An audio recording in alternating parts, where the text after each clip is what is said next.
Қыздар, сіздерге кереметтей қамырларыңыз бірден көтерілетін 15 минуттың ішінде осындай қамыр ашып шығады. Бұл бауырсаққа да, лепешкаға да кете береді. Универсальный қамыр. Оны ашыту үшін ең алдымен қантымызды, дрожжымызды және де жылы суымызды құйып, екеуін араластырып, жақсы жерге қойып қоямыз.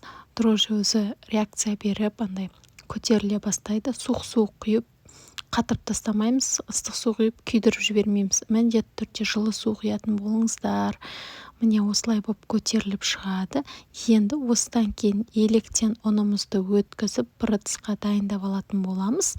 Мен електен өткізіп қойдым. Жылы сүтке осы ашытқымызды қосып, кішкене тұз, жылы су құйып, осымен қамыр илейтін боламыз. Жұмсақ қамыр илейтін боламыз.